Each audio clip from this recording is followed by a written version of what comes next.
Les rues poussiéreuses d'Ogden, dans l'Utah, n'avaient jamais vu une femme comme Nora Matthews. Pourtant, personne en ville ne connaissait son vrai nom, ni la fortune qu'elle transportait en obligation de chemin de fer, cousue dans la doublure de son manteau de voyage usé. C'était l'été de 1878. Le soleil tapait sans pitié sur les devantures en bois qui bordaient la rue principale. Nora descendit du train de l'Union Pacific. Elle n'avait qu'une petite sacoche en cuir et une détermination gravée sur chaque trait de son visage. Elle portait une simple robe, en calicot, délavée par trop de lavage. Ses cheveux auburn étaient relevés en un chignon pratique qui s'était défait pendant le long voyage depuis San Francisco.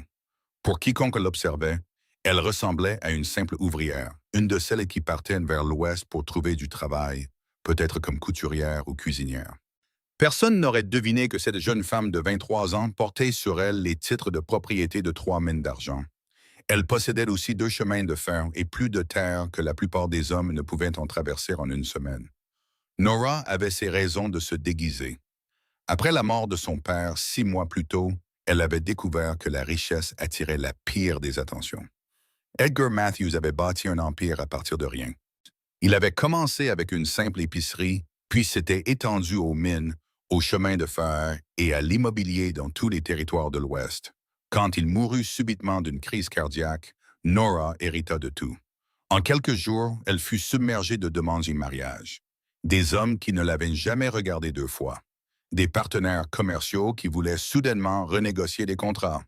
Et des parents éloignés qui sortaient de nulle part, la main tendue. Alors, elle s'est enfuie.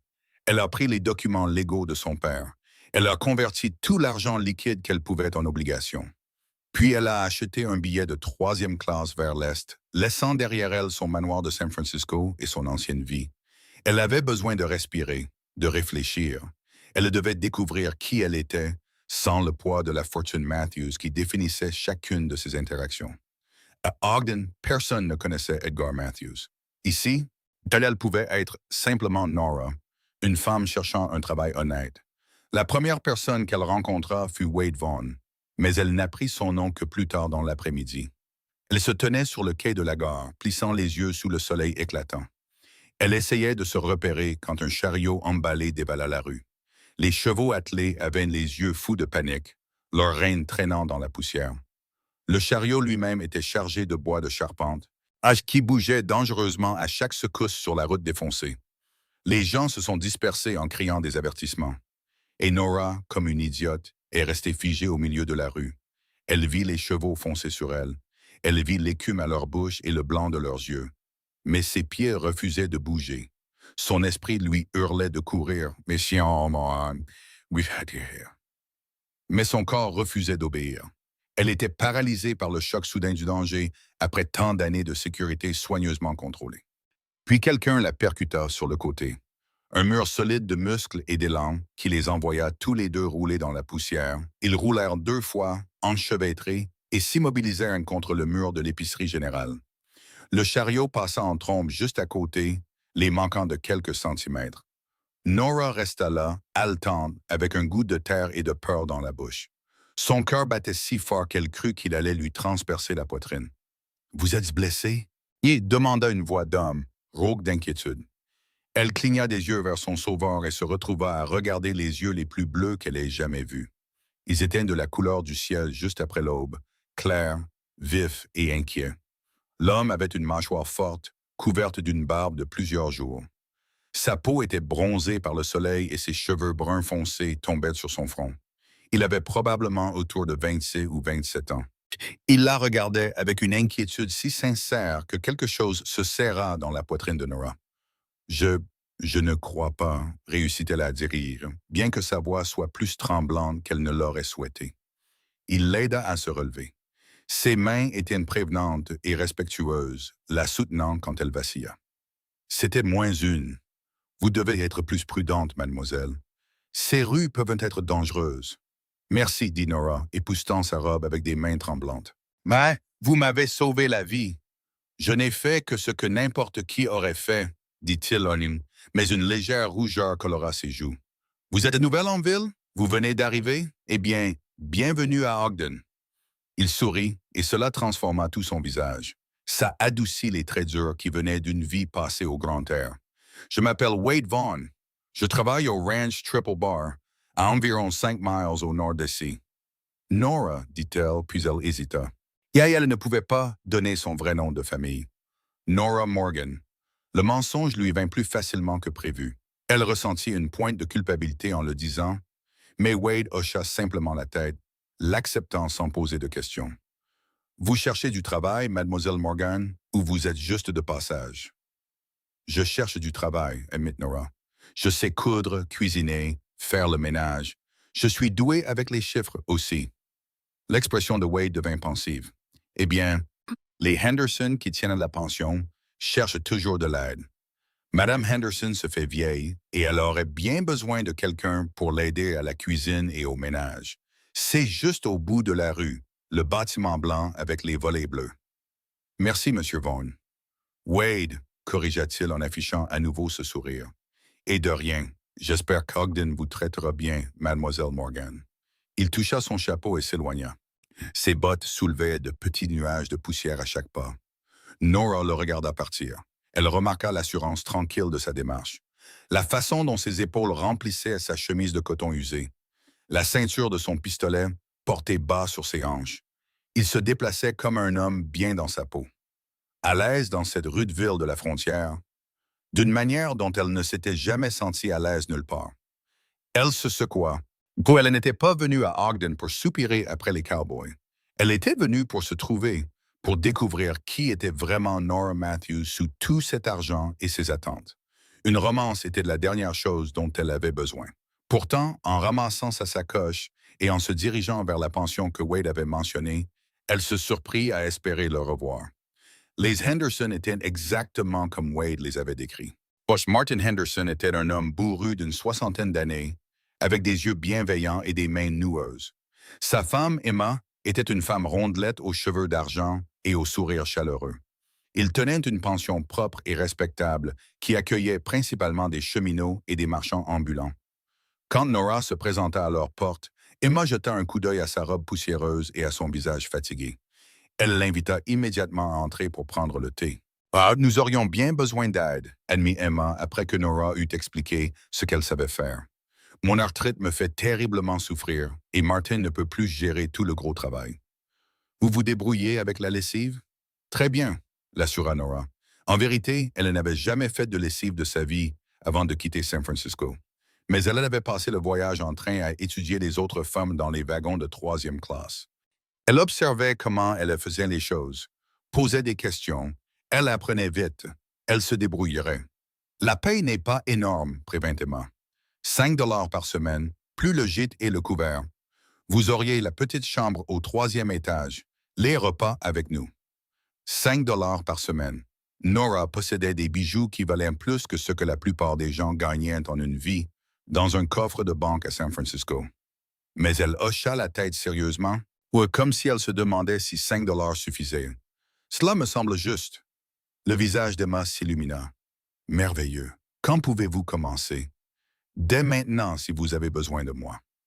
Et c'est ainsi que Nora Matthews, l'une des femmes les plus riches des territoires de l'Ouest, devint Nora Morgan, employée de pension. Elle passa le reste de la journée à apprendre où tout était rangé. Comment Emma aimait que le linge soit plié. À quelle heure les pensionnaires attendaient leur repas. Ses mains, douces après des années de privilèges, commencèrent à lui faire mal à cause de ce travail inhabituel. Le soir, elle avait mal au dos, mal aux pieds et s'était brûlée 2 fois sur le poil. Elle n'avait jamais été aussi heureuse. Cette nuit-là, allongée dans sa petite chambre sous les combles, elle écoutait le son lointain d'un piano provenant d'un des salons de la rue. Nora ressentit quelque chose qu'elle n'avait pas ressenti depuis des mois. La paix. Ici, personne ne voulait rien d'elle, sauf un travail honnête. Ici, elle n'avait pas à se demander si les gens l'aimaient pour elle-même ou pour son argent. Ici, elle pouvait simplement être Nora. Elle revit Wade 3 jours plus tard à l'épicerie générale. Nora faisait des courses pour Emma, comptant soigneusement les pièces pour payer la farine, le sucre et le café. C'est alors qu'elle entendit une voix familière derrière elle. « Mademoiselle Morgan, ravie de vous revoir. » Elle se retourna et vit Wade, son chapeau à la main, lui souriant comme s'ils étaient de vieux amis. Il avait l'air plus propre que le jour de leur rencontre. Il était fraîchement rasé, ses cheveux encore humides comme s'il venait de plonger sa tête dans un abreuvoir. Il portait les mêmes vêtements usés, mais ils étaient brossés et sans poussière. Monsieur Vaughn, dit-elle, et elle ne put s'empêcher de lui sourire en retour. Bonjour, Wade, lui rappela-t-il. Vous vous êtes bien installé? Oui, je travaille pour les Henderson maintenant, comme vous l'avez suggéré. Ce sont de bonnes personnes, les Henderson. Il déplaça son poids, semblant soudain incertain. Écoutez, mademoiselle Morgan, je ne veux pas être trop direct, mais il y a une fête paroissiale dimanche soir. Je me demandais si vous aimeriez y aller avec moi. Enfin, si vous le voulez. Le cœur de Nora fit un étrange petit bond. Quand quelqu'un l'avait-il invité à sortir pour la dernière fois sans arrière-pensée? À San Francisco, chaque invitation était calculée. Chaque événement social était un coup aux échecs dans le jeu sans fin de la politique mondaine. J'aimerais beaucoup, s'entendit-elle dire. Le visage de Wade s'illumina comme si elle venait de lui donner la meilleure nouvelle de sa vie. Vraiment? C'est super. Je passerai à la pension vers 6 heures, si cela vous convient. 6 heures, c'est parfait. Il remit son chapeau, toujours souriant. À dimanche alors, mademoiselle Morgan. Nora, dit-elle. Si je dois vous appeler Wade, vous devez m'appeler Nora. D'accord alors, Nora. La façon dont il prononça son nom, douce et prudente comme si c'était quelque chose de précieux, fit naître une chaleur dans sa poitrine. À dimanche. Elle le regarda partir, puis réalisa que le commis du magasin la fixait avec une expression amusée. Wade Vaughn est un homme bon, dit le commis. Un des meilleurs. Il travaille dur, ne boit pas trop, va à l'église régulièrement. Vous pourriez trouver pire. Nora sentit ses joues s'échauffer. Nous sommes juste amis. Bien sûr, dit le commis, mais elle souriait. Le dimanche sembla mettre une éternité à arriver. Mais quand il fut enfin là, Nora se sentit plus nerveuse qu'elle ne l'avait jamais été pour un bal à San Francisco. Elle n'avait que 2 robes, celle en calicot avec laquelle elle était arrivée, et une autre un peu plus jolie en coton bleu foncé. Elle choisit la bleue, attacha soigneusement ses cheveux et se pinça les joues pour se donner des couleurs, car elle ne possédait certainement plus de fard. Emma remarqua ses préparatifs et sourit d'un air entendu. « Tu es ravissante, ma chère. » « Oui, Wade Vaughn est un homme chanceux. Ce n'est qu'une fête paroissiale, protesta Nora. C'est ce qu'elles disent toutes. Mais les yeux d'Emma pétillaient. Wade arriva à 6 heures précises, l'air fraîchement lavé et nerveux. Il avait plaqué ses cheveux en arrière avec de l'eau et portait ce qui était clairement ses meilleurs vêtements. Un pantalon propre, une chemise blanche et un gilet qui avait connu des jours meilleurs, mais qui était soigneusement reprisé.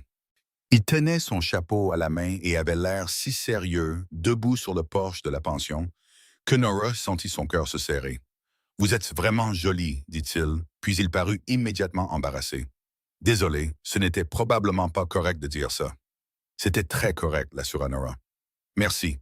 Vous êtes très élégant vous-même. » Ils marchèrent ensemble vers l'église dans l'air chaud du soir. Le soleil commençait à peine à se coucher, peignant le ciel de nuances d'orange et de rose. Ogden était une ville assez petite pour que tout le monde se connaisse.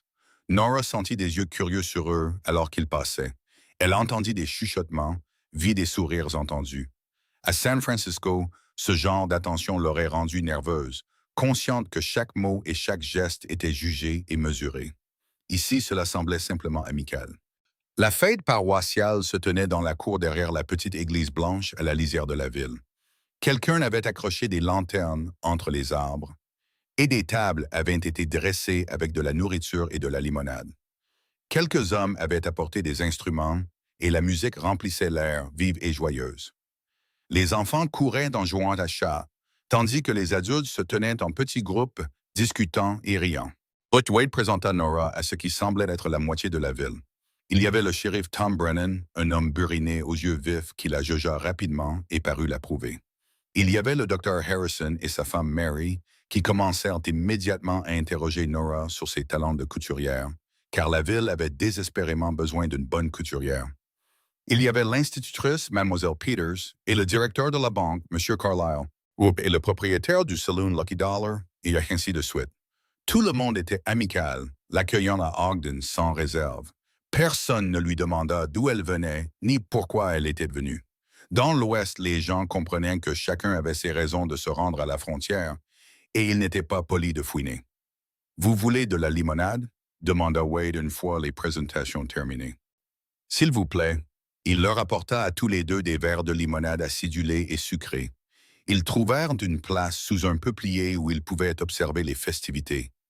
Pendant un moment, ils restèrent là sirotant leur boisson sans parler, mais c'était un silence confortable. Nora fut surprise de voir à quel point il était facile d'être avec Wade. Il ne comblait pas chaque instant de bavardage, ne semblait pas avoir besoin d'un divertissement ou d'une attention constante. Il était simplement solide, stable et présent, d'une manière qui la faisait se sentir ancrée. Parlez-moi de vous, dit-elle finalement. Avez-vous toujours été un cowboy? Wade gloussa. Pas grand-chose à raconter, honnêtement. J'ai grandi dans un ranch dans le Wyoming, juste moi et mon père après la mort de ma mère quand j'avais 8 ans. J'ai appris à monter, à utiliser le lasso et à m'occuper du bétail avant de savoir à peine marcher. Mon père est mort il y a 5 ans et j'ai vendu notre propriété. J'ai utilisé l'argent pour voyager un peu. J'ai fini par arriver ici à Ogden il y a environ 2 ans. J'ai été embauché au Triple Bar. C'est du bon travail, un travail honnête. J'aime ça. N'avez-vous jamais voulu avoir à nouveau votre propre propriété? Il resta silencieux un moment, le regard lointain. Parfois, mais la terre coûte cher, et je ne suis qu'un simple cowboy. Il me faudrait des années pour économiser assez. Oh, si jamais j'y arrivais. Mais je me suis fait une raison. J'ai un toit sur la tête, de la nourriture dans le ventre, de bons chevaux à monter. C'est plus que ce que beaucoup de gens ont.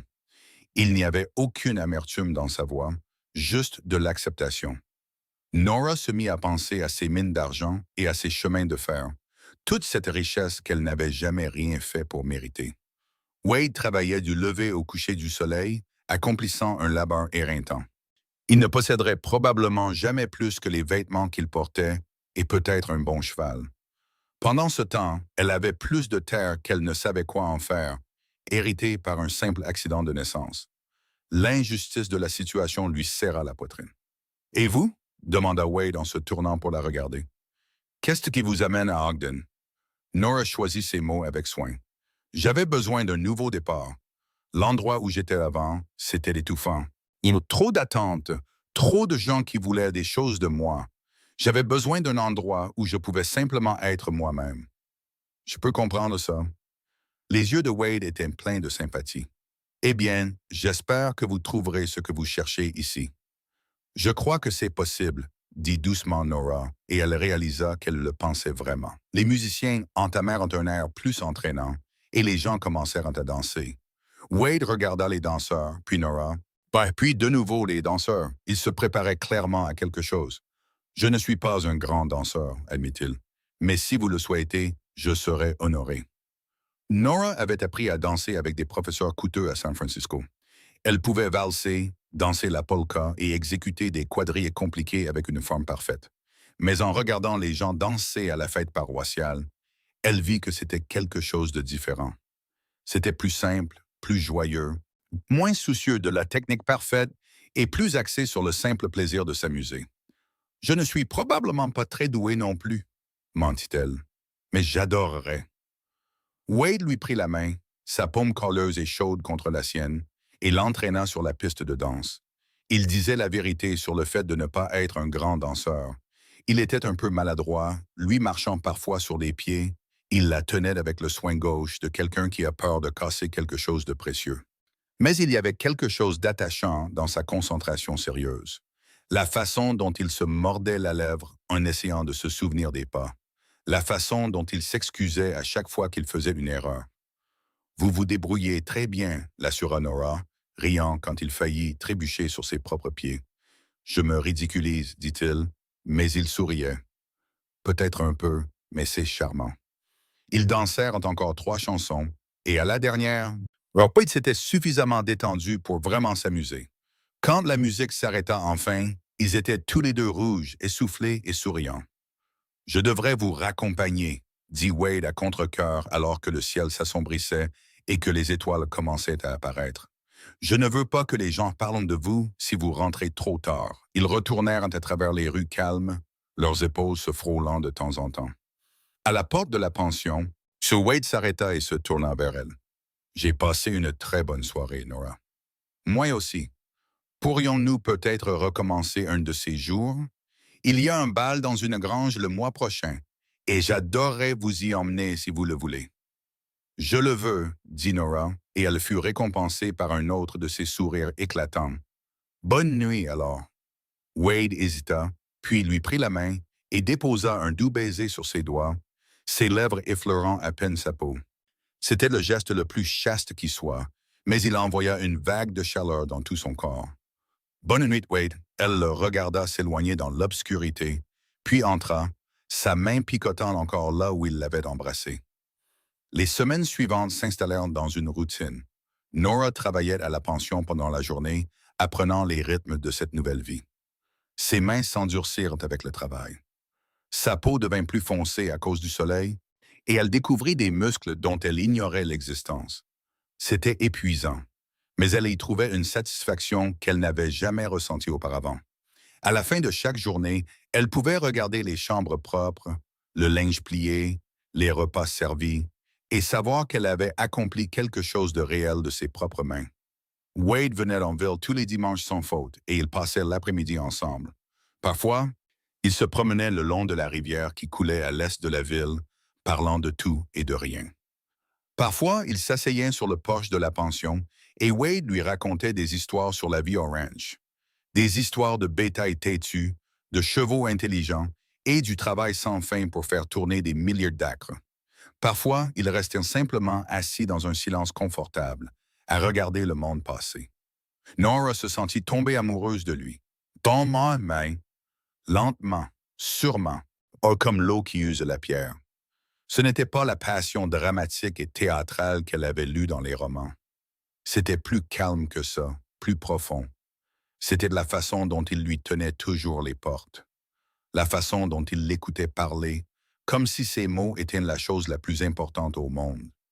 La façon dont il riait de ses blagues, même quand elles n'étaient pas si drôles. C'était la façon dont il traitait tout le monde avec le même respect fondamental, qu'il s'agisse de l'homme le plus riche de la ville ou du plus pauvre. C'était la façon dont il travaillait dur sans se plaindre, sa gentillesse envers les animaux, la façon dont tout son visage s'illuminait quand il la voyait.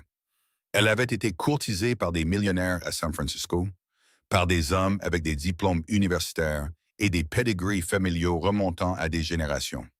Mais aucun d'eux ne l'avait fait se sentir comme Wade Vaughn, avec sa simple honnêteté, ses mains durcies par le travail et son sourire timide. Un soir de fin août, environ 6 semaines après son arrivée à Ogden, Wade l'emmena voir le coucher de soleil depuis une colline surplombant la ville. Ils s'assirent ensemble sur l'herbe chaude, regardant le ciel se teinter d'or, de cramoisi et de pourpre. Nora, dit Wade doucement, je dois te dire quelque chose. Son cœur bondit dans sa gorge. Qu'est-ce que c'est? Je ne suis pas doué avec les mots, alors je vais le dire directement. Je suis en train de tomber amoureux de toi. Non, ce n'est pas ça. Je suis déjà tombé. Je suis amoureux de toi. Il se tourna pour la regarder, ses yeux bleus sérieux et vulnérables. Je sais que je n'ai pas grand-chose à offrir. Je ne suis qu'un cowboy et tu mérites quelqu'un qui peut te donner une belle maison, de jolies robes et une vie facile. Mais je t'aime et je passerai chaque jour de ma vie à essayer de te rendre heureuse si tu me le permets. Des larmes piquèrent les yeux de Nora. À cet instant, elle ne désirait rien de plus que de lui dire la vérité, de dire qu'elle était en fait l'une des femmes les plus riches du territoire, qu'elle pourrait lui acheter une centaine de ranchs si elle le voulait, que l'argent était le cadet de leurs soucis. Mais les mots restèrent coincés dans sa gorge. Si elle lui disait maintenant, tout changerait. Il la regarderait différemment. Il pourrait se sentir gêné d'être pauvre. Oui, ou il pourrait se demander si elle s'était moquée de lui tout ce temps. Il pourrait la demander en mariage par sens du devoir, pensant qu'elle s'y attendait maintenant qu'il savait qu'elle était riche. Ou pire, il pourrait la demander en mariage à cause de l'argent, à cause de ce qu'elle pouvait lui donner. Non, elle ne pouvait pas lui dire. Pas encore. Pas avant d'être absolument sûre que ce qu'il ressentait était réel, que c'était pour elle et non pour ce qu'elle possédait. Wade, dit-elle en attrapant sa main, tu n'es pas juste un cowboy. Tu es le meilleur homme que j'ai jamais connu. Tu es honnête, gentil et travailleur. Tu me fais rire. Tu me fais me sentir en sécurité. Tu me fais sentir que je peux être moi-même, sans faire semblant ou jouer un rôle. Elle prit une profonde inspiration. Je t'aime aussi. La joie qui se répandit sur son visage fut comme un lever de soleil. Il la serra contre lui et elle se laissa faire, et se blottissant contre sa poitrine et écoutant le battement régulier de son cœur. Je veux t'épouser, dit Wade dans ses cheveux. Je sais ce que c'est de rapide, mais je n'ai jamais été aussi sûr de quoi que ce soit dans ma vie. Veux-tu m'épouser, Nora? Tout en elle voulait dire oui, mais des considérations pratiques s'imposèrent. Comment vivrions-nous? Je sais ce que tu gagnes au ranch, Wade. C'est à peine assez pour une personne, encore moins pour deux. J'ai économisé, dit-il. Pas beaucoup. On met un peu. Et j'ai parlé au patron, M. Patterson. Il a une petite cabane au bord de la propriété qu'il nous laisserait utiliser. Ce n'est pas luxueux, juste 2 pièces et une cuisine en appentis, mais c'est solide et sec. Tu pourrais continuer à travailler à la pension si tu le voulais, pour rapporter un peu d'argent en plus. Nous serions pauvres, mais nous serions ensemble. N'est-ce pas ce qui compte? Il lui offrait tout ce qu'il avait, sa vie entière et son avenir, sans hésitation. Et il n'avait aucune idée qu'elle pourrait acheter tout le ranch où il travaillait sans entamer sa fortune. La culpabilité était écrasante. Oui, dit-elle, car que pouvait-elle dire d'autre? Oui, je t'épouserai. Wade poussa un cri de joie qui a probablement été entendu jusqu'en ville.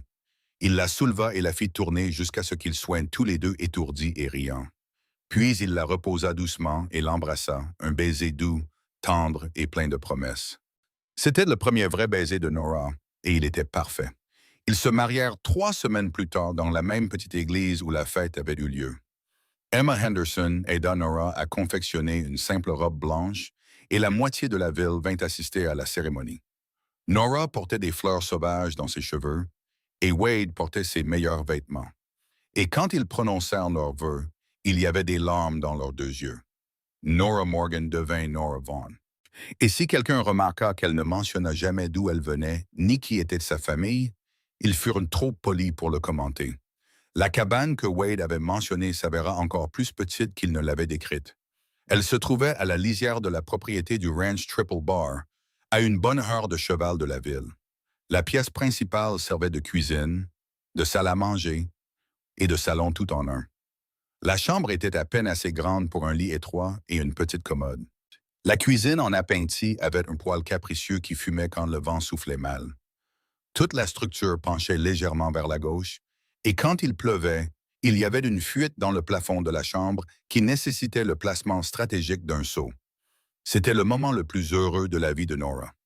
Elle quitta son travail à la pension, en partie parce que la distance le rendait peu pratique, et en partie parce que Wade la voulait plus près de lui. Or, elle passa ses journées à apprendre à être une femme de ranch, ce qui était encore plus difficile que d'être une employée de pension. Elle apprit à cuisiner sur le poêle qui fumait, à laver le linge dans une bassine à l'extérieur, à s'occuper d'un petit potager, à conserver la nourriture pour l'hiver. Ses mains, qui commençaient à peine à s'endurcir, et développèrent de vraies callosités. Son dos lui faisait constamment mal. Elle n'avait jamais travaillé aussi dur de sa vie. Mais alors Wade rentrait au coucher du soleil, poussiéreux et fatigué d'une journée à réparer des clôtures ou à déplacer du bétail, et son visage s'illuminait en la voyant. Il l'embrassait comme si elle était la meilleure chose qui lui soit jamais arrivée. Ils mangeaient le simple dîner qu'elle avait préparé, puis ils s'asseyaient ensemble sur le porche dans l'air frais du soir. Wade lui racontait sa journée pendant qu'elle raccommodait ses chemises ou travaillait sur une courte pointe. La nuit, ils se blottissaient l'un contre l'autre dans leur lit étroit, et Wade la serrait fort et lui disait à quel point il l'aimait. Et Nora pensait à quel point il était ridicule qu'elle ait un manoir vide à San Francisco alors qu'elle vivait dans une cabane de 2 pièces qui fuyait. Mais elle n'aurait échangé cela pour rien au monde. La culpabilité de son secret la rongeait, cependant. Elle s'était dit qu'elle avouerait une fois qu'elle serait sûre des sentiments de Wade, et elle en était sûre maintenant. Il l'aimait complètement, vraiment, de tout son cœur. Mais au fil des semaines et des mois, il devint plus difficile de trouver le bon moment. Comment mentionner nonchalamment que vous étiez en fait immensément riche? Quel était le moment approprié pour révéler que vous aviez menti par omission pendant toute leur relation? Elle ne cessait de repousser, se disant qu'elle le ferait demain, la semaine prochaine, le mois prochain. Et Wade, Dieu le bénisse, Boone ne se douta de rien. Il était si honnête lui-même qu'il ne lui vint jamais à l'esprit que quelqu'un puisse ne pas être aussi franc. Les vrais ennuis commencèrent en novembre. Nora était en ville pour faire des provisions quand elle rencontra un homme nommé Richard Sutton. Elle le reconnut immédiatement, bien qu'elle espéra désespérément qu'il ne la reconnaîtrait pas. Sutton était un associé de son père, un investisseur ferroviaire qui s'était rendu plusieurs fois au manoir des Matthews à San Francisco. C'était un homme grand et mince, aux yeux froids et au sourire prédateur. « Mademoiselle Matthews, dit-il, sa voix pleine d'une surprise ravie. Est-ce que bien vous? » Le cœur de Nora se serra. « Je pense que vous me confondez avec quelqu'un d'autre, monsieur. » « Non, non, je reconnaîtrais ce visage n'importe où. La fille d'Edgar Matthews. Que diable faites-vous à Ogden? » Habillée comme une simple ouvrière, ses yeux étaient calculateurs, cherchant déjà des angles. « Il y a des gens à San Francisco qui se sont beaucoup inquiétés pour vous. Vous avez disparu sans laisser de traces. »« S'il vous plaît, dit Nora doucement, vous devez me confondre avec quelqu'un d'autre. Mon nom est Nora Vaughn. »« Vaughn, vous vous êtes mariée? » Sutton parut ravi de cette nouvelle. « Votre mari sait-il qui vous êtes vraiment? Connaît-il votre fortune? »« Monsieur, je ne sais pas de quoi vous parlez. » Mais Sutton ne se laissa pas décourager.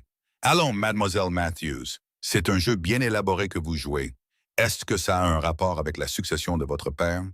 Vous cachez-vous de créanciers? Je vous assure que la fortune des Matthews est tout à fait en sécurité. » Les gens dans le magasin commençaient à les dévisager. Nora sentit la panique monter en elle.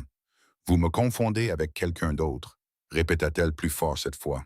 « Mon nom est Nora Vaughn. Je ne suis jamais allée à San Francisco. » Elle le bouscula et s'enfuit du magasin, laissant son panier à moitié rempli derrière elle. Elle l'entendit l'appeler, mais elle ne s'arrêta pas avant d'atteindre la pension, où elle entra en trombe et s'effondra pratiquement dans les bras d'Emma Henderson.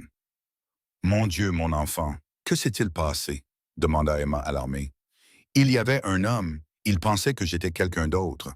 Il ne voulait pas me croire quand je lui ai dit qu'il se trompait. » L'expression d'Emma devint protectrice. « Il vous a fait du mal? Il vous a menacé? » « Non, rien de tout ça. Il était juste très insistant. Ça m'a fait peur. »« Eh bien, restez ici aussi longtemps que vous en avez besoin pour vous calmer. Je vais vous faire du thé. » Nora s'assit dans la cuisine d'Emma, sirotant son thé et essayant d'arrêter de trembler. Et si Sutton ne laissait pas tomber? Et s'il commençait à poser des questions en ville, à dire aux gens que Nora Vaughn était en fait Nora Matthews, l'héritière d'une fortune? Et si la nouvelle parvenait à Wade, elle devait lui dire. Elle devait lui dire avant que quelqu'un d'autre ne le fasse. Mais quand Wade vint la chercher ce soir-là, inquiet parce que l'épicier avait mentionné qu'elle était partie en courant sans ses achats, elle regarda son visage soucieux et ne trouva pas les mots. Comment commencer? Comment expliquer qu'elle lui mentait depuis des mois? Cet homme, Sutton, l'ennuyait, dit Emma avant que Nora ne puisse parler. Il insistait sur le fait qu'elle était quelqu'un d'autre, une certaine Matthews. La pauvre chérie était toute secouée. L'expression de Wade s'assombrit. Il vous a contrarié. C'était juste un malentendu, dit Nora rapidement. Il pensait que j'étais quelqu'un qu'il connaissait. Eh bien, s'il vous ennuie à nouveau, faites-le moi savoir. La mâchoire de Wade était serrée d'une manière que Nora avait rarement vue. Personne n'a le droit d'effrayer ma femme.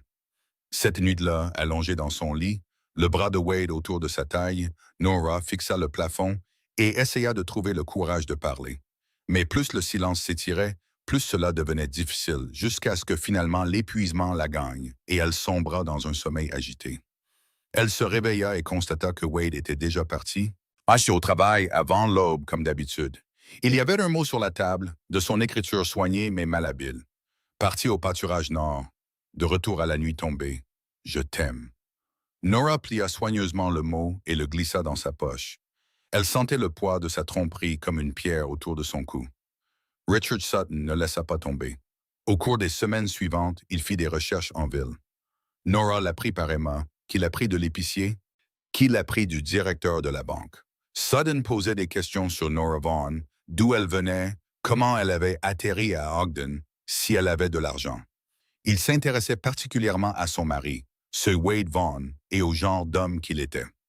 Les rumeurs en ville commençaient à devenir spéculatives.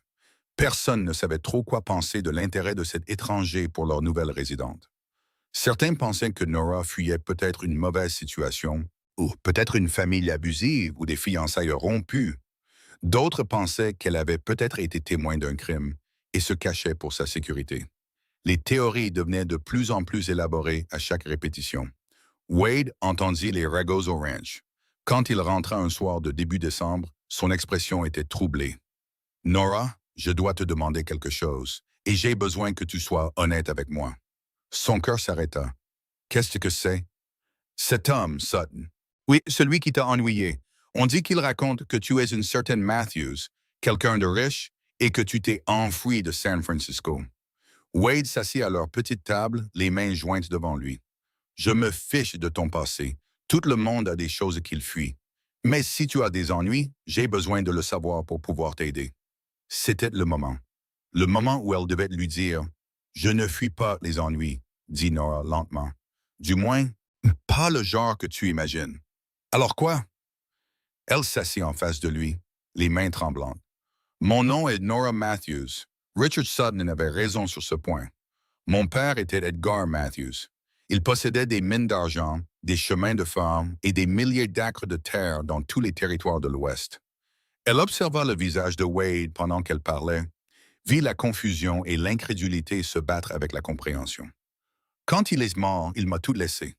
Je suis devenue l'une des femmes les plus riches du territoire du jour au lendemain. » Wade se contenta de la fixer. « Je me suis enfoui parce que tout le monde voulait quelque chose de moi, » continua Nora, les mots se bousculant maintenant qu'elle avait commencé. « Des hommes qui ne m'avaient jamais regardé 2 fois m'ont demandé en mariage. Des partenaires commerciaux voulaient renégocier des contrats. Des parents éloignés sont apparus pour réclamer leur part. Je ne pouvais plus respirer. Je ne pouvais plus penser. Je ne savais pas à qui faire confiance, ni qui se souciait vraiment de moi par rapport à ceux qui voulaient juste mon argent. « Alors, tu es venu ici, » dit Wade lentement, « en prétendant être pauvre? » « Oui, je voulais juste être moi-même pendant un certain temps, rencontrer des gens qui ne connaissaient pas l'argent, qui me jugeraient pour qui je suis, pas pour ce que j'ai. Et tu m'as rencontré. Et je t'ai rencontré. » Nora tendit la main sur la table. Mais Wade retira les siennes. Le geste fut comme un coup de couteau dans son cœur. « Wade, s'il te plaît, comprends. Quand je suis tombée amoureuse de toi, ça n'avait rien à voir avec un jeu. C'était réel. C'est réel. Je t'aime. » Tu m'as menti. La voix de Wade était plate, sans émotion. Chaque jour, pendant des mois, tu as menti. Je n'ai pas menti. Exactement. Je ne t'ai juste pas tout dit. C'est la même chose. Wade se leva brusquement, sa chaise raclant le sol. Nous nous sommes tenus devant Dieu et tous ceux que nous connaissons, et tu as prononcé tes vœux en utilisant un faux nom. Notre mariage est-il seulement légal? Es-tu vraiment ma femme? Bien sûr que je suis ta femme. J'ai utilisé Morgan comme deuxième prénom, pas comme nom de famille. Le mariage est légal. Wade passa ses mains dans ses cheveux, un geste de frustration et de confusion. Je ne sais même pas qui tu es. La femme que j'ai épousée, Nora Morgan, était une ouvrière qui essayait de s'en sortir dans la vie. Elle comprenait ce que c'était que de lutter, de compter chaque centime. Mais toi, tu n'as jamais eu à te soucier de l'argent un seul jour de ta vie. Tu jouais à être pauvre pendant que moi, je me sentais mal de ne pas pouvoir t'offrir plus. Ce n'était pas un jeu, dit Nora, des larmes coulant sur son visage. Tout ce que j'ai ressenti était réel. Le travail que j'ai fait, la vie que nous avons construite, mes sentiments pour toi, tout ça était réel. Comment suis-je censé croire ça? Comment suis-je censé croire quoi que ce soit de ce que tu dis? Wade attrapa son chapeau sur la patère près de la porte. J'ai besoin de réfléchir. J'ai besoin de monter à cheval. Wade, s'il te plaît. Mais il était déjà parti, la porte claquant derrière lui. À travers la fenêtre, Nora le regarda seller son cheval et partir dans l'obscurité à une allure folle. Elle s'effondra sur le sol et sanglota.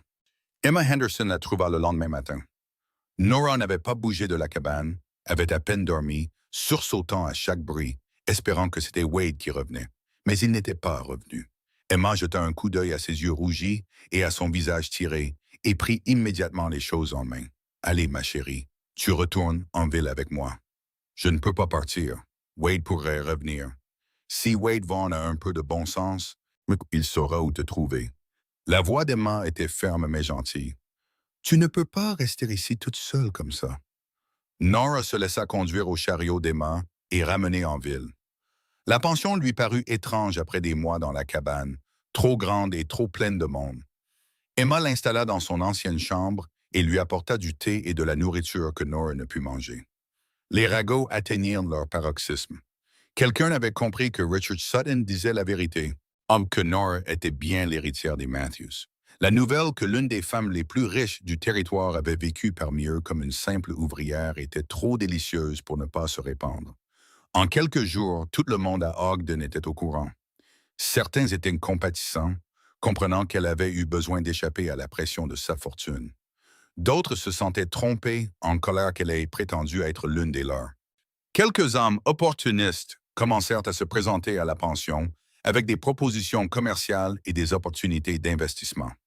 Emma les chassa tous avec un balai. Wade ne vint pas. 3 jours après leur dispute, Nora reçut un visiteur, le propriétaire du ranch Triple Bar, Douglas Patterson. C'était un homme brusque et direct d'une 50aine d'années, et il semblait mal à l'aise assis dans le salon de la pension. « Madame Vaughn, dit-il, je dois vous parler de Wade. » Le cœur de Nora bondit. Est-ce qu'il va bien? Est-il blessé? Il va bien physiquement, mais il est dans un sale état depuis votre dispute. Il boit trop, ne dort pas, mange à peine. Les autres hommes s'inquiètent pour lui. Patterson se tortilla sur sa chaise. Écoutez, je ne prétends pas comprendre ce qui s'est passé entre vous deux. Wade ne veut pas en parler. Mais c'est un homme bon et un bon travailleur. Et je détesterais le voir se détruire pour ça. Je veux le voir, dit Nora. Mais il ne voudra pas me voir, n'est-ce pas? Probablement pas. Pas encore. Il souffre et Wade est du genre à s'enfouir dans sa douleur comme un animal blessé. Patterson s'éclaircit la gorge. Je ne suis pas ici pour prendre parti, mais je dirais ceci. Quelles que soient vos raisons de garder votre identité secrète, je peux les comprendre. L'argent change la façon dont les gens vous voient. Parfois, on veut juste être vu pour soi-même. Merci, murmura Nora. Après le départ de Patterson, Nora s'assit dans le salon silencieux et essaya de comprendre quoi faire. Elle pourrait aller voir Wade, le forcer à l'écouter. Mais à quoi bon s'il n'était pas prêt à l'entendre? Elle pourrait quitter Ogden, retourner à San Francisco, reprendre son ancienne vie. Mais la pensée de quitter Wade, même après tout ça, la rendait physiquement malade. Elle l'aimait.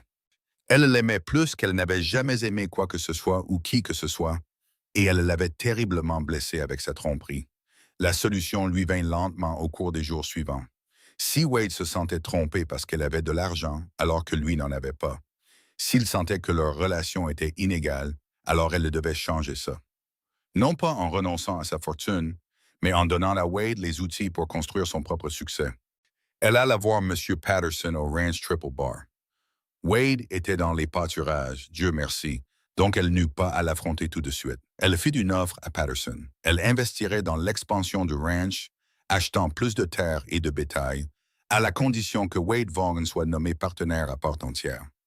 Non pas parce qu'il était son mari, mais parce qu'il était un bon travailleur qui méritait cette opportunité. Patterson fut sceptique au début, craignant que ce ne soit de la charité. Mais Nora expliqua sa logique. Wade est l'un de vos meilleurs hommes. Vous l'avez dit vous-même. Il connaît le bétail, il connaît les chevaux et il travaille plus dur que n'importe qui. Avec un capital d'investissement, vous pourriez tripler votre troupeau, étendre votre domaine. Vous avez besoin de quelqu'un de confiance pour vous aider à gérer cette croissance. Faites-lui mériter son partenariat, mais donnez-lui sa chance. Patterson y réfléchit un long moment, puis hocha la tête. D'accord, mais il ne saura pas que l'argent vient de vous. Pour Wade, j'ai obtenu un prêt de la banque et j'ai décidé de le promouvoir au mérite. C'est exactement ce que je veux. L'arrangement fut conclu. Nora signa des papiers transférant des fonds par l'intermédiaire d'un avocat de Salt Lake City, soigneusement structuré pour que son nom n'apparaisse nulle part sur les documents. Cela lui coûta la majeure partie de son capital liquide, mais elle s'en fichait. L'argent ne signifiait rien si elle perdait Wade. Une semaine plus tard, Wade vint la voir à la pension. Il avait l'air terrible. Il avait perdu du poids. Il y avait des cernes sombres sous ses yeux et ses vêtements flottaient sur lui comme s'ils étaient 2 tailles trop grands. Mais ses yeux étaient clairs et quand il la regarda, il y avait autre chose que de la colère. « Pouvons-nous parler ?» il demanda-t-il doucement. Ils marchèrent le long de la rivière, le même chemin qu'ils avaient emprunté tant de fois pendant leur cours. L'hiver approchait et les peupliers étaient nus, leurs branches griffant le ciel gris. Il faisait assez froid pour qu'ils puissent voir leur souffle.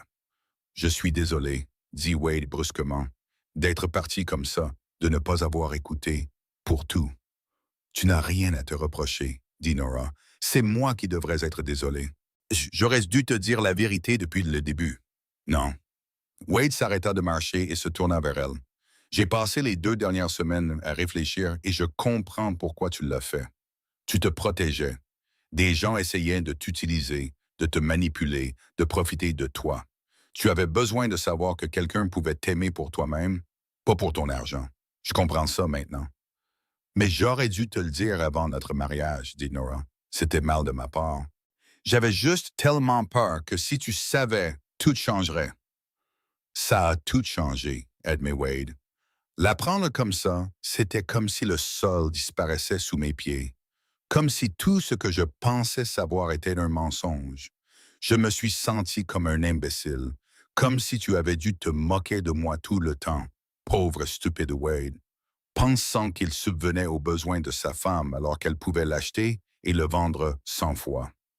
Je n'ai jamais pensé ça, pas une seule fois. Wade, oh, tu es le meilleur homme que j'ai jamais connu. Tu es honnête, gentil et travailleur. Tu traites les gens avec respect. Tu m'as fait rire. Tu m'as fait me sentir en sécurité et aimé. Ces choses n'ont rien à voir avec l'argent. C'est pour ça que je suis tombée amoureuse de toi. » Wade se frotta le visage avec une main. « Je veux croire ça. Vraiment. Mais je ne sais pas comment surmonter ce sentiment que toute notre relation a été construite sur un mensonge. Alors recommençons. » dit Nora désespérément. « Laisse-moi te prouver que mes sentiments sont réels. Laisse-moi te courtiser correctement cette fois, sans secret entre nous. Je ne pense pas que nous puissions recommencer, Nora. Trop de choses se sont passées. » Son cœur se brisa. « Alors, c'est un adieu. » « Non. » Wade tendit la main et lui prit la sienne, son contact doux malgré la douleur dans ses yeux. « Je t'aime, je pense que je t'aimerai toujours, mais j'ai besoin de temps. J'ai besoin de comprendre qui je suis dans cette nouvelle réalité où ma femme est plus riche que je ne le serai jamais. J'ai besoin de me prouver à moi-même que je peux me débrouiller seul, que je ne suis pas juste le mari pauvre de Nora Matthews. Tu ne l'es pas. Je sais, dans ma tête, je le sais. Mais dans mon cœur, j'ai l'impression de me noyer. Donne-moi du temps, s'il te plaît. » Quel choix avait-elle? Combien de temps? Je ne sais pas. Je sais juste que je ne peux pas être avec toi en ce moment. Pas comme ça. Ils restèrent là sur la rive gelée de la rivière, se tenant la main comme les amoureux qu'ils étaient il y a quelques semaines à peine, et Nora sentit son monde s'effondrer. « Je serai à la pension, » dit-elle finalement. « Quand tu seras prêt, je serai là. » Wade hocha la tête, lui serra la main une dernière fois, puis la lâcha et s'éloigna. Nora le regarda jusqu'à ce qu'il disparaisse de sa vue, puis s'assit sur une bûche tombée et se laissa pleurer. L'hiver fut le plus long de la vie de Nora. Elle resta à Ogden, vivant à la pension et aidant Emma avec le travail, même si elle n'avait plus besoin d'argent. La nouvelle de sa richesse s'était répandue et elle recevait un flot constant de lettres de San Francisco, d'avocats, de comptables et de partenaires commerciaux qui réclamaient son attention. Elle s'en occupait par correspondance, prenant des décisions sur ses investissements et ses biens, mais son cœur n'y était pas. Tout ce à quoi elle pouvait penser, c'était Wade. Elle le voyait de temps en temps en ville. Il était toujours poli, touchant son chapeau et lui demandant de ses nouvelles, mais il y avait une distance entre eux qui faisait plus mal que la colère. Parfois, elle le surprenait à la regarder avec une expression qu'elle ne pouvait pas déchiffrer, quelque chose entre le désir et la douleur. Elle apprit par les ragots de la ville que Wade avait été nommé partenaire au Ranch Triple Bar, qu'il travaillait plus dur que jamais, que Douglas Patterson chantait ses louanges. Elle en était heureuse, même si Wade ne savait pas quelle était la raison de son opportunité. Noël arriva et passa. Nora le passa avec les Henderson essayant de se sentir festive et échouant la plupart du temps. Elle ne cessait de penser à la petite cabane, à la façon dont elle et Wade avaient prévu de passer leur premier Noël ensemble, aux cadeaux qu'elle lui avait secrètement confectionnés et qui se trouvaient maintenant inutilisés dans sa malle. La nouvelle année arriva, 1879, et Nora prit une résolution. Si Wade ne revenait pas vers elle au printemps, elle quitterait Ogden. Elle ne resterait pas à planer au-dessus de lui, ne se laisserait pas devenir un rappel constant de la douleur. Elle l'aimait assez pour le laisser partir si c'était ce dont il avait besoin. Mais s'il te plaît, mon Dieu, priait-elle chaque nuit, fais-le revenir. Février apporta une violente tempête de neige qui bloqua tout le monde à l'intérieur pendant des jours. Quand elle se calma enfin, Nora entendit qu'il y avait eu un accident au Triple Bar. Plusieurs têtes de bétail s'étaient retrouvées piégées dans un ravin pendant la tempête, et Wade était parti avec d'autres employés pour les secourir. Les parois du ravin s'étaient effondrées, et Wade avait été blessé. Nora ne se souvient pas d'avoir décidé d'aller le voir. Elle se retrouva simplement à courir dans la neige jusqu'à l'écurie, exigeant un cheval et galopant vers le ranch à une allure qui aurait horrifié le maître d'écurie s'il l'avait su. Elle se fichait des convenances ou de donner de l'espace à Wade. Il était blessé et elle devait le voir. Elle le trouva dans ses quartiers au ranch, où une petite chambre dans le dortoir qui sentait le cheval et le cuir. Le docteur Harrison était là, bandant les côtes de Wade pendant que celui-ci serrait les dents contre la douleur. Nora. Wade leva les yeux, la surprise et quelque chose qui aurait pu être de l'espoir traversant son visage. « Qu'est-ce que tu fais ici? » « J'ai entendu dire que tu étais blessé. » Elle bouscula le docteur Harrison, ayant besoin de voir par elle-même. « C'est grave? » Quelques côtes fêlées, quelques contusions. « Ah, ça ira. » Mais son visage était gris de douleur. « Il a besoin de repos, » dit le docteur Harrison. « Pas de gros travaux pendant au moins 3 semaines, de préférence 6. Je ne peux pas me reposer pendant 6 semaines, protesta Wade. Je suis partenaire maintenant. J'ai des responsabilités. Tu auras plus de responsabilités si tu meurs parce que tu as trop forcé, dit le docteur sèchement. Prends le temps de guérir, Wade. Après le départ du docteur Harrison, Nora et Wade s'assirent dans un silence inconfortable. Finalement, Wade parla. Tu n'avais pas à venir jusqu'ici. Si, je le devais. Nora se rapprocha, prudemment, s'asseyant sur le bord de son lit. Wade, je sais que tu voulais du temps. J'ai essayé de te le donner, mais quand j'ai entendu que tu étais blessé, plus rien d'autre ne comptait. J'avais juste besoin de te voir. Tu m'as manqué, admet Wade doucement. Chaque jour, tu m'as manqué au point d'en avoir mal. Mais j'avais aussi besoin de ce temps pour me comprendre, pour prouver que je pouvais faire quelque chose de moi-même sans compter sur toi ou ton argent. Et tu as compris? Ouais, je crois. Patterson m'a fait partenaire au mérite. J'ai travaillé comme un forcené et j'ai mérité chaque parcelle de succès que j'ai eu. Je suis fier de ce que j'ai accompli. Il la regarda directement. Mais tu sais ce que j'ai réalisé? Rien de tout ça ne signifie quoi que ce soit sans toi. Je pourrais posséder 10 ranchs, 100 ranchs, et je serais toujours misérable si je ne pouvais pas le partager avec toi. Nora sentit des larmes commencer à couler sur ses joues. Wade, laisse-moi finir. Je suis désolé de la façon dont j'ai réagi quand j'ai découvert ton argent. J'en ai fait une affaire personnelle, une question de fierté, alors qu'en réalité, ça aurait dû concerner nous, savoir si nous nous aimions assez pour surmonter les obstacles. Et je t'aime, Nora. Je t'aime tellement que ça me fait peur. Je me fiche que tu sois riche ou pauvre ou entre les deux. Je veux juste être avec toi. Je le veux aussi, dit Nora en attrapant sa main. Plus que tout. Alors rentre à la maison. S'il te plaît, rentre à la maison. Elle voulait lui jeter les bras autour du cou, mais elle faisait attention à ses côtes blessées. Au lieu de ça, elle se pencha prudemment et l'embrassa, un baiser doux, tendre, et plein de tout le désir des derniers mois. La main de Wade se leva pour lui caresser le visage, son pouce essuyant ses larmes. « Je t'aime », murmura-t-elle contre ses lèvres. « Je t'aime aussi, et je ne te laisserai plus jamais partir. » Ils rentrèrent ensemble dans leur cabane. Elle semblait encore plus petite et plus miteuse que dans les souvenirs de Nora. Mais Wade était là et cela la rendait parfaite. Elle prit soin de lui pendant que ses côtes guérissaient, insistant pour qu'il suive les ordres du médecin, et même quand il se plaignait d'être choyé.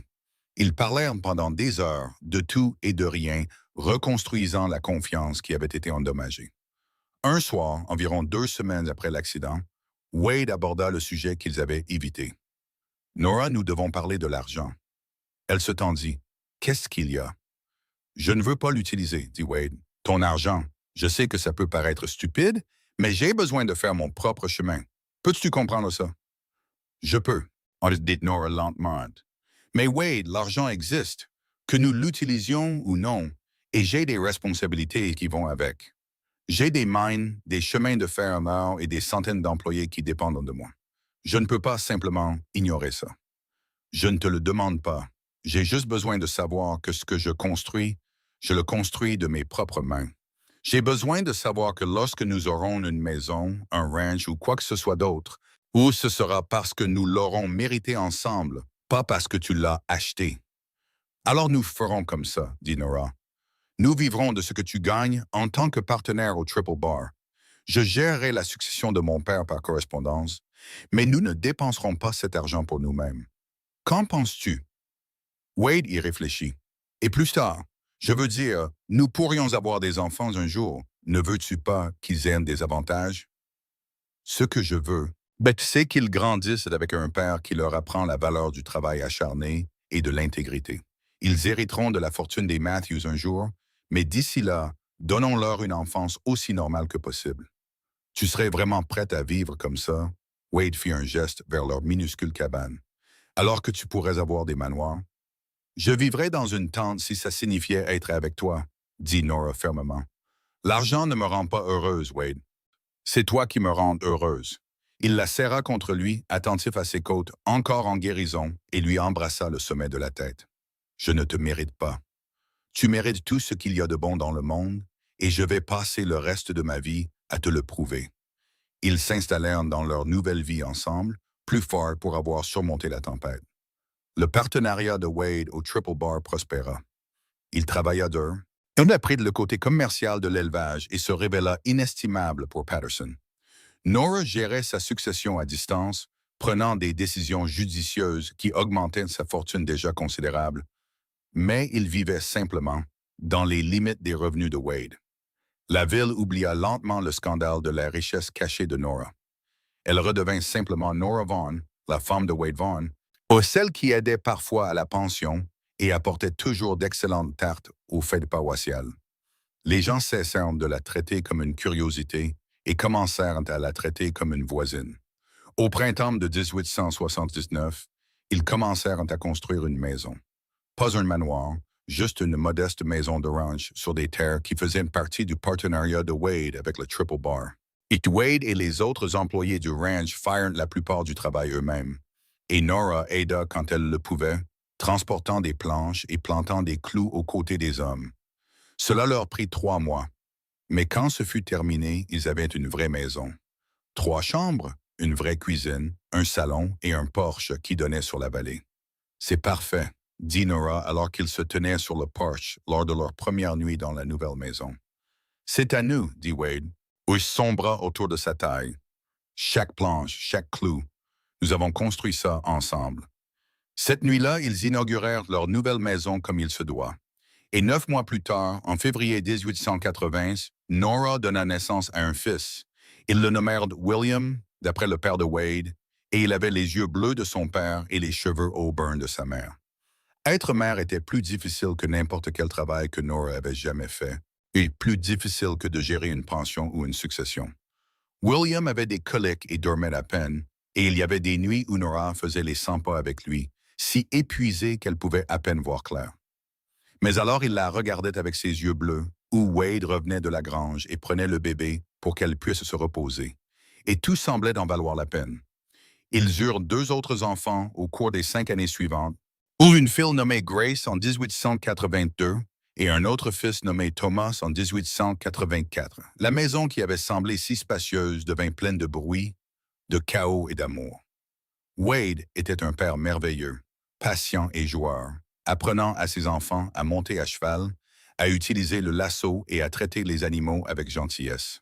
Nora leur apprit à lire, à faire de l'arithmétique et à réfléchir de manière critique sur le monde qui les entourait. Ils ne parlèrent jamais aux enfants de la fortune des Matthews, pas pendant qu'ils étaient jeunes. Pour autant que William, Grace et Thomas le sachent, ils n'étaient qu'une famille de ranch normale. Ils travaillaient pour ce qu'ils avaient, appréciaient ce qu'on leur donnait et apprenaient à être reconnaissants pour les choses importantes. La famille, la santé, l'amour. En 1885, Douglas Patterson mourut subitement d'une attaque. Il n'avait pas d'enfant et son testament laissa sa part de ranch Triple Bar à Wade, le reconnaissant comme le fils que Patterson n'avait jamais eu.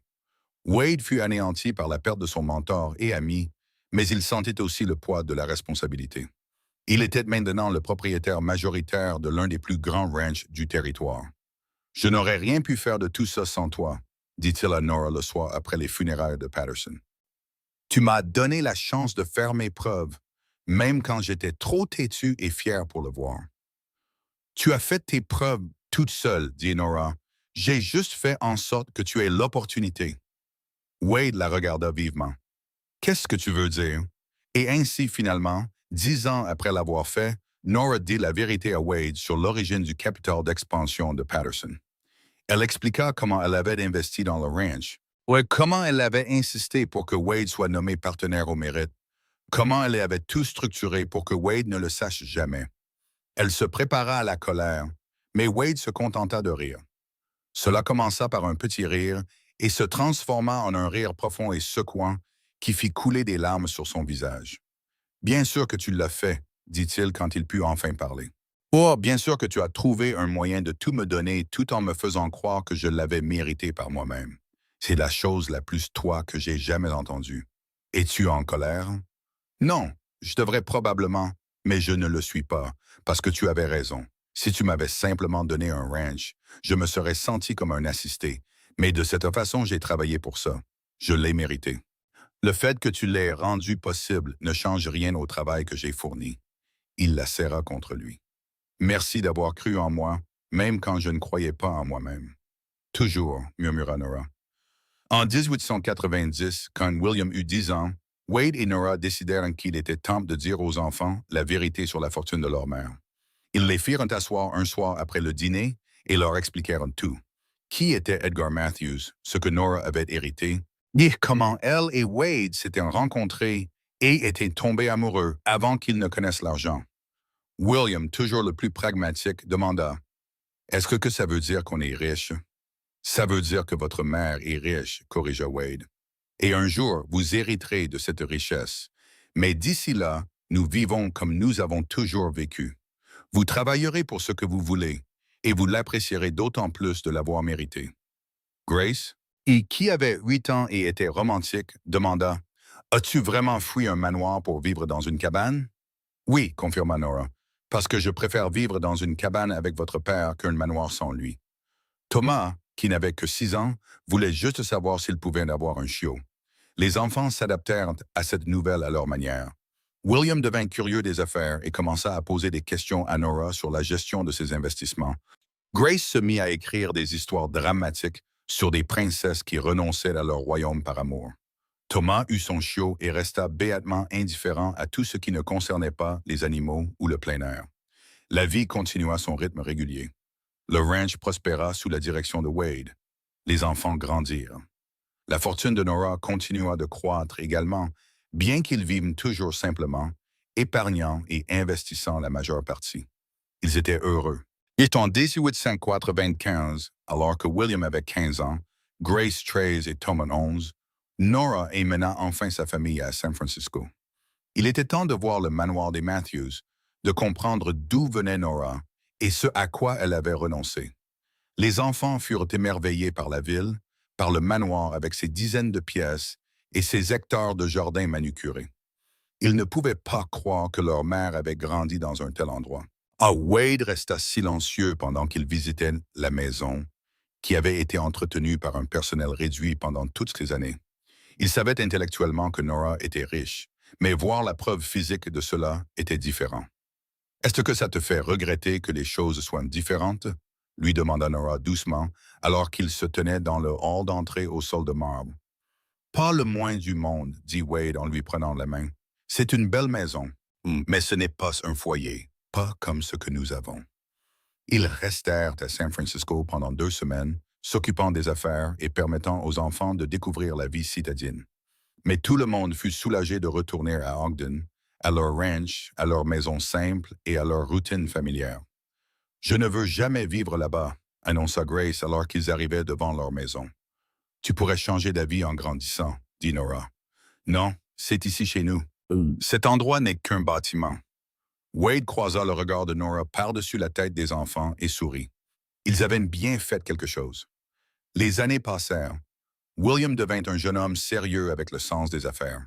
Il partit à l'université dans l'Est, étudiant la finance et l'économie, avec l'intention de reprendre un jour la gestion des biens des Matthews.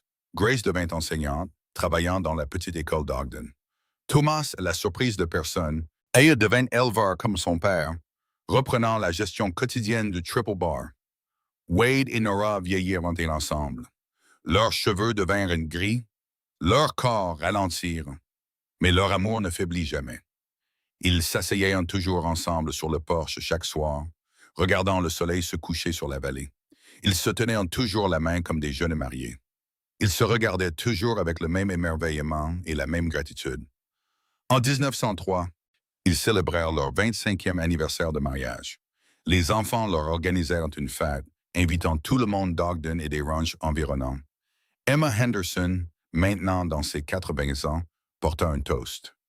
Je me souviens de la première fois que Nora est arrivée en ville, dit Emma, sa voix tremblante mais claire. Elle fuyait quelque chose, bien que je ne sache pas quoi à l'époque. Et puis elle a rencontré Wade et je l'ai vue tomber amoureuse. Je l'ai vue tomber amoureux aussi. Et je me suis dit, ces deux-là vont y arriver. Ils ont quelque chose de vrai. Elle leva son verre. 25 ans plus tard, j'avais raison. À Wade et Nora, puissiez-vous en avoir 25 de plus. À Wade et Nora. Tout le monde applaudit. Cette nuit-là, allongé dans son lit, Wade serra Nora contre lui. Le regrettes-tu parfois, demanda-t-il, d'avoir fui San Francisco, d'avoir épousé un cowboy, de vivre cette vie? Pas une seule seconde, dit Nora fermement. Tu m'as donné quelque chose que je n'avais jamais eu avant, la liberté d'être moi-même. Tu m'as aimé avant de connaître l'argent, et c'est un cadeau inestimable. Je t'aimerai quoi qu'il arrive, dit Wade. Riche, pauvre, peu importe. Tu es la meilleure chose qui me soit jamais arrivée. Et tu es la meilleure chose qui me soit jamais arrivée. Ils vécurent encore 20 ans ensemble, regardant leurs petits-enfants grandir, voyant le ranch continuer à prospérer, vieillissant ensemble dans la maison qu'ils avaient construite de leurs propres mains. Quand Wade mourut paisiblement dans son sommeil en 1923, à l'âge de 71 ans, Nora lui tint la main et murmura qu'elle l'aimerait pour toujours. Elle a vécu encore 5 ans sans lui, entourée d'enfants et de petits-enfants qui l'adoraient. Elle mourut dans son propre lit en 1928, à l'âge de 73 ans, avec William lui tenant une main et Grace l'autre. Ses derniers mots furent « Dites à votre père que je rentre à la maison ». Ils l'enterrèrent à côté de Wade sur une colline surplombant le ranch, sous le grand peuplier où ils avaient l'habitude de s'asseoir et de regarder le coucher du soleil. La pierre tombale était simple, juste leur nom et leur date sur une seule ligne. Elle était la femme la plus riche du territoire. Il l'a aimée avant même de le savoir. Et ça, au final, c'était tout ce qui comptait. Le ranch Triple Bar continua de prospérer sous la direction de Thomas et finalement de ses enfants après lui. La fortune des Matthews fut utilisée pour créer des écoles et des hôpitaux dans tous les territoires de l'Ouest, améliorant des vies d'une manière qu'Edgar Matthews n'aurait jamais pu imaginer. William bâtit un empire financier qui aida d'innombrables petites entreprises à démarrer. Les élèves de Grace devinrent eux-mêmes des enseignants, propageant l'éducation à travers la frontière. Mais le véritable héritage de Nora et Wade était plus simple que cela. Il résidait dans la façon dont ils s'étaient aimés, complètement, honnêtement, sans réserve ni condition. Il était dans la famille qu'ils avaient construite, les valeurs qu'ils avaient transmises, l'exemple qu'ils avaient donné. Des années plus tard, lorsque l'arrière-petit-fils de Thomas l'interrogea sur la pierre tombale, sur ce que cette ligne signifiait, Thomas lui raconta l'histoire. Comment son arrière-grand-mère avait fui une fortune pour se trouver. Comment elle avait rencontré un cow-boy qui l'aimait pour qui elle était, pas pour ce qu'elle avait. Comment ils avaient construit une vie ensemble, basée sur le respect mutuel et une affection sincère. Comment l'argent avait failli les déchirer, mais leur amour avait été assez fort pour le surmonter. C'est la chose la plus romantique que j'ai jamais entendue, dit l'arrière-petit-fils. Mais c'est vrai, acquiesça Thomas. Mais plus que ça, c'est une leçon. L'argent ne rend pas heureux. Le pouvoir ne rend pas heureux. Ce qui rend heureux, c'est de trouver quelqu'un qui vous voit vraiment et qui aime ce qu'il voit. Tes arrière-grands-parents avaient ça. Tout le monde n'a pas cette chance. Ont-ils vraiment vécu dans cette minuscule cabane alors qu'ils auraient pu avoir un manoir? Oui, pendant des années. Mais ils y étaient heureux. Je ne comprends pas ça. Tu comprendras, dit Thomas, quand tu tomberas amoureux. Et ainsi l'histoire fut transmise de génération en génération, devenant une partie de la légende familiale. Le conte de Nora Matthews qui a tout abandonné pour se trouver, et de Wade Vaughn, le cowboy qui l'a aimé pour exactement qui elle était. Un rappel que les meilleures choses de la vie ne peuvent être achetées, que le véritable amour est inestimable, et que parfois la plus grande richesse se trouve dans les endroits les plus simples. La fortune des Matthews devint finalement une fondation qui existe encore aujourd'hui, aidant les gens de l'Ouest à construire de meilleures vies. Mais le vrai trésor n'a jamais été l'argent. C'était l'héritage d'amour et d'intégrité que Nora et Wade ont laissé derrière eux, porté par leurs enfants, petits-enfants et arrière-petits-enfants. Un témoignage vivant de ce qui compte vraiment. À Ogden, dans l'Utah, si vous savez où chercher, vous pouvez encore trouver la maison de ranch que Wade et Nora ont construite ensemble. Elle a été agrandie et modernisée au fil des ans, mais la structure originale est toujours là, y compris le porche où ils s'asseyaient faire ensemble chaque soir. Le Ranch Triple Bar est toujours en activité, l'un des domaines les plus prospères du territoire, géré par les descendants de Vaughn qui ont appris de Wade que le travail acharné et l'honnêteté valent plus que n'importe quelle fortune. Et sur la colline surplombant la vallée, sous le peuplier, deux pierres tombales se dressent côte à côte, usées par plus d'un siècle de soleil, de vent et de neige. Les visiteurs s'y arrêtent parfois, attirés par l'inscription romantique, et ils s'interrogent sur les personnes enterrées en dessous. Qui était cette femme riche? Qui était le cow-boy qui l'aimait? Quelle était leur histoire? Les réponses sont dans la terre elle-même, dans le ranch qui fonctionne encore, dans la fondation qui aide encore les gens, dans la famille qui se réunit encore pour des réunions et raconte des histoires sur leurs ancêtres remarquables. Les réponses sont dans chaque coucher de soleil vu depuis ce poche, dans chaque veau né au Triple Bar, dans chaque vie changée par la Fondation Matthews. Mais surtout, les réponses sont dans la simple vérité gravée sur ces pierres tombales, que le véritable amour transcende la richesse, que voir quelqu'un pour ce qu'il est vraiment est le plus grand cadeau que l'on puisse faire, et que construire une vie ensemble, planche par planche et jour par jour, vaut plus que n'importe quel héritage. Nora Matthews est arrivée à Ogden avec rien d'autre qu'une fortune secrète et un cœur plein de solitude. Elle est partie 63 ans plus tard, ayant vécu une vie riche de toutes les manières qui comptent vraiment. Et Wade Vaughn, le cowboy qui lui a sauvé la vie ce premier jour dans la rue poussiéreuse, a passé chaque jour suivant à la sauver de toutes les manières qui comptaient, tout comme elle l'a sauvée. Ils n'étaient pas un couple parfait. Ils se sont disputés, ont lutté et ont fait des erreurs. Ils se sont blessés et ont dû apprendre à pardonner. Ils ont fait face à des obstacles qui auraient dû les déchirer, mais ils se sont choisis l'un l'autre chaque jour. Et ce choix a fait toute la différence à la fin. L'histoire de Nora et Wade n'est pas vraiment celle d'une femme riche et d'un cowboy pauvre. C'est l'histoire de deux personnes qui se sont trouvées contre toute attente, qui ont construit quelque chose de réel et de durable ensemble, qui ont prouvé que l'amour, le véritable amour, est plus fort que la fierté, l'argent ou la peur. C'est l'histoire du courage d'être soi-même, de la sagesse de voir les autres clairement et de la grâce d'aimer sans réserve. C'est tout simplement une histoire d'amour pour les âges. Et comme toutes les meilleures histoires d'amour, elle a une fin heureuse. Non pas parce que tout était parfait, mais parce que deux personnes ont décidé que ce qu'elles avaient ensemble valait la peine de se battre, de se sacrifier, de construire une vie autour. Ils ont choisi l'amour plutôt que la richesse, l'honnêteté plutôt que la fierté, le partenariat plutôt que le pouvoir. Et ce faisant, ils ont créé un héritage qui a duré bien plus longtemps que n'importe quelle fortune ne le pourrait jamais. Quelque part, dans une vaste étendue au-delà de ce monde, Nora et Wade sont toujours ensemble. Probablement assis sur un porche à regarder un coucher de soleil, son bras autour de ses épaules, sa tête sur sa poitrine, tous deux en paix. Et si vous écoutez attentivement les soirs calmes à Ogden, dans l'Utah, certains disent que vous pouvez encore les entendre rire ensemble. Le son porté par le vent comme une promesse que le véritable amour ne finit jamais vraiment. Il continue pour toujours, constant et sûr comme la terre elle-même. Un rappel pour tous ceux qui entendent leur histoire que la plus grande richesse du monde ne se mesure pas en or, en argent ou en terres. Elle se mesure en moments de connexion, en actes de courage, ou en l'accumulation constante de jours passés avec quelqu'un qui vous voit vraiment et vous aime quand même. C'était la vraie fortune de Nora et Wade. Et contrairement à l'argent, qui peut être perdu, volé ou gaspillé, ce genre de richesse dure pour toujours, transmise de génération en génération, enrichissant des vies de manière qui ne peuvent jamais être calculées ou contenues. C'étaient deux personnes ordinaires qui ont trouvé quelque chose d'extraordinaire ensemble. Et c'est, aussi en fin de compte, la meilleure histoire d'amour qui soit.